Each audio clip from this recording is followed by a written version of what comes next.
Cookie Miller, and this is Worth the Wait.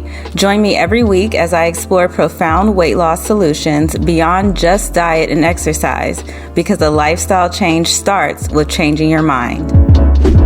What's up, guys? Welcome back to Worth the Wait. I am your host, Cookie Miller, and today we are going to talk about the holidays and holiday weight gain and what you can do to avoid it. So the holidays are, of course, right around the corner, and this is such a beautiful time of year, but it can also be an added source of anxiety, especially for people who are on a weight loss journey around this time of year. So you already have the stress from the gift shopping, the food preparation, seeing family members that you haven't seen in a long time, or that one aunt who always has to comment on your weight. You know, you may not be able to control whether or not she says something, but you can control what you do, the type of food you eat, and how you deal with those types of stressors. So today I'm going to break this into a few parts. We're going to define the holiday season. Yes, it's important. Just trust me on this. We're going to talk about goal setting, activity, food, and alcohol. So let's get into it. So let's start with actually defining the holiday season. Now, this may seem like, Cookie, what are you talking about? We know what the holiday season is. I get it. But I want to make sure that we understand what the actual holidays are versus the holiday season. And this is important because this is where a lot of people tend to get in trouble. So the actual holidays that we have are Thanksgiving, Christmas Eve, Christmas, New Year's Eve, and New Year's Day. That is 5 holidays total. If you include or want to include Halloween, fine, then it's 6, right? The holiday season technically begins the week of Thanksgiving through the first week of the new year. So that is actually a 5 to 6 week span total, which is a total of 42 days. So with this, you can see how going off the rails for 5 days may not be such a bad thing, right? But for 5 to 6 weeks, we might be running into some trouble. So aside from falling off for 42 whole days, what else can you do to avoid holiday weight gain? Well, the answer will be different for every person because everyone has a different goal and is at different points in their journey. But I will do my best to give you some tips and guidelines to make sure that you're not going off the rails for 5 to 6 weeks. So let's talk about what we can do to prevent holiday weight gain. So the very first thing that we can do is to plan. And planning really starts in your head, right? Like with your thoughts and with the way that you're thinking. So before the holidays officially get here, I want you to ask yourself, what is my ultimate goal? Right? What is my ultimate goal? Where do I see myself on January 1st? Right? The holidays have a big impact on where you're going to be January 1st because that is right after everything ends. So where do you see yourself on January 1st? When do you want to reach your ultimate goal? Can this goal wait? Am I okay with extending my goal by 6 months? These are things to think about, right? There are no right or wrong answers. These are just things to consider before you actually enter the holidays. Now, if you are someone who says, yep, I'm okay with extending my goal by 6 months, it's not that big of a deal, then I'd say have at it, enjoy the holiday, don't really think about anything maybe and just go for it. But if you're somewhere in the middle maybe, or if you are someone who's like, absolutely not, I do not want to extend my goal by 6 months, are you crazy? Then these tips are really going to be for you. So one of the best ways that you can either maintain your weight or possibly see some weight loss over the holiday season is to remain active. As someone on a weight loss journey, you are probably already changing your habits to become very active. Maybe you're going to the gym and working out, or you already have a regimen at home. But whenever we get to the holiday season, those things are easily interrupted because, it's the holidays. There are so many different things going on, but there are ways that we can stay active. So ask yourself, am I willing to wake up earlier, right? Is that something that you're willing to do? It depends on how important your goal is to you. And like we talked about earlier, whether or not you want to extend that goal by a certain period of time. So like I said, can you wake up a bit earlier? Maybe you can complete a brisk walk by yourself. If you're staying with a family member, maybe you can ask them if they would want to join you to go on that brisk walk in the mornings. Now, if waking up early during the holidays is not your thing and you're like, girl, please, I'm going to sleep in, then maybe you can think about implementing a post-dinner walk. This is awesome. This is really good for your digestion too.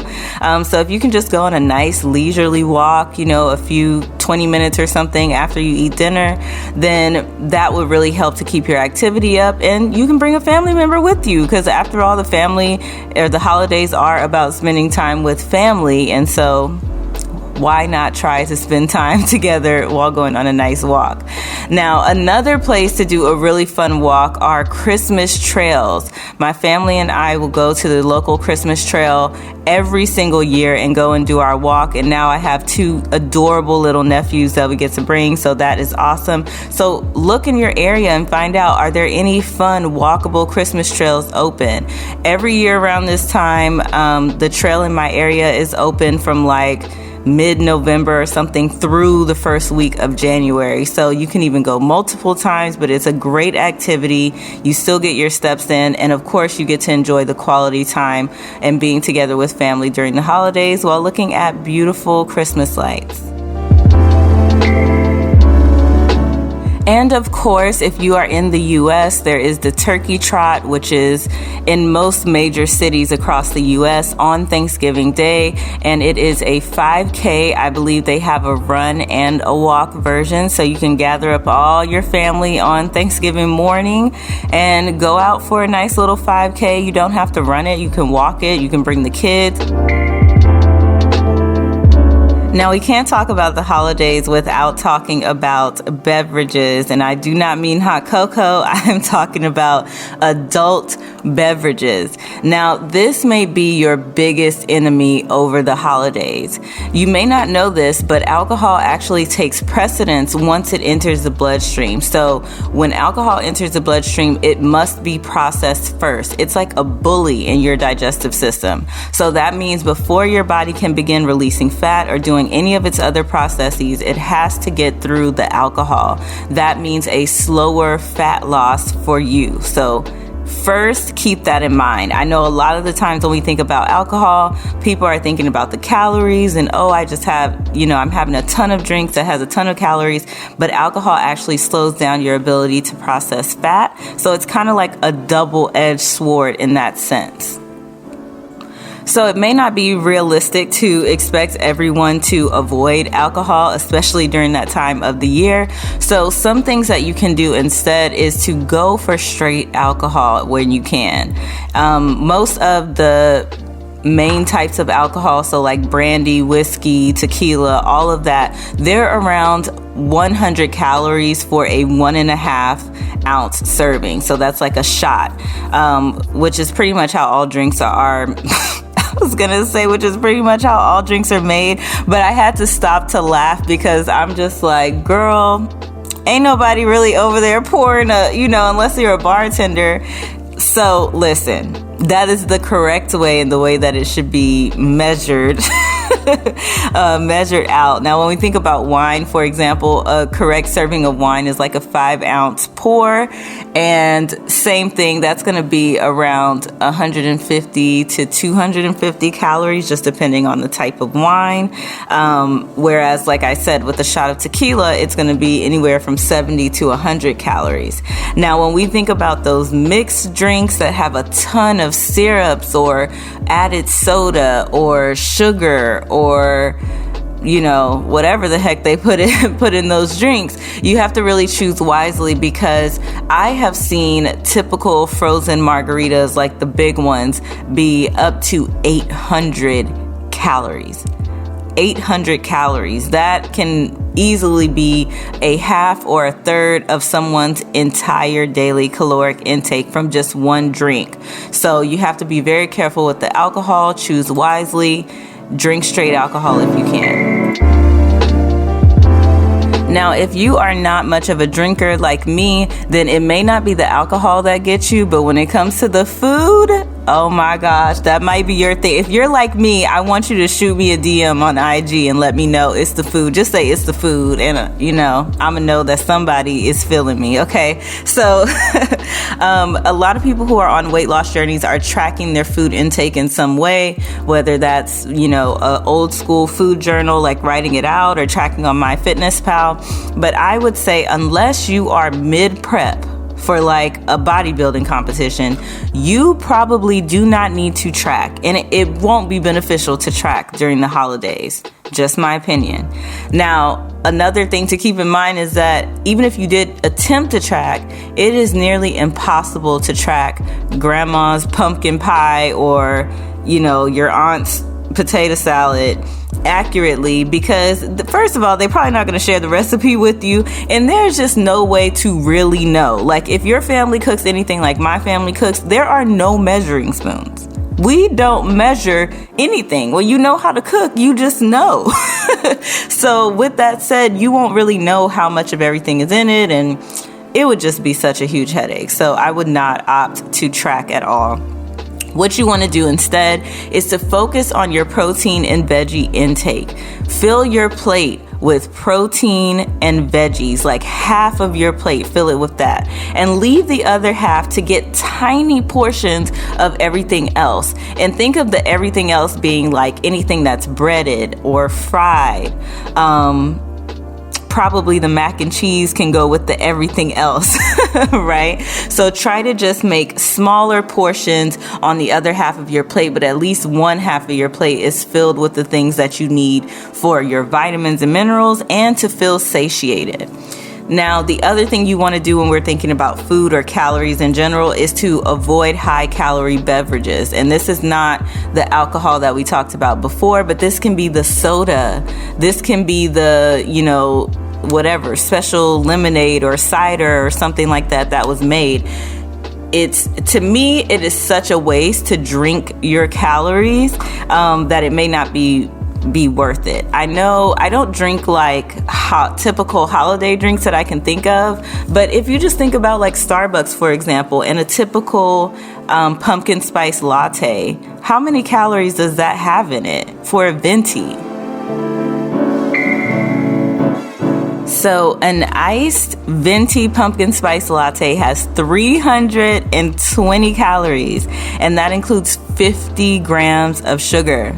So just use that as your holiday drink kind of comparison when you're thinking about whether or not you should have a certain type of beverage. To me, I say save your calories. Do not waste your calories on just drinking them. So you've got homework now. I want you to ask yourself these questions before we get to the holiday season. And if you happen to be listening to this mid-holiday season, don't be discouraged. Don't feel like you can't participate or there's no time for you to get it together. You still have time. Before that next holiday comes around, you can ask yourself these questions. If you didn't get to do it for Thanksgiving, do it for Christmas. If you didn't get to do it for Christmas, do it for New Year's, but you can still do it. So first, I want you to determine the time frame in which you will indulge. Remember what we talked about. The holidays are actually only 5 to 6 days, right? But the holiday season is 42 days. So you need to determine the time frame in which you will indulge. You also need to determine the extent to which you will indulge based on your ultimate goal. And then you need to determine how much of your goal you're willing to sacrifice for the holidays. So this is going back to, are you willing to put your goal 6 months further out just so that you can indulge during the holidays? Maybe you are. And now the tips we talked about. So remember, you can incorporate your family and friends into different activities, whether that's going to walkable trails or taking that morning or post-dinner walk.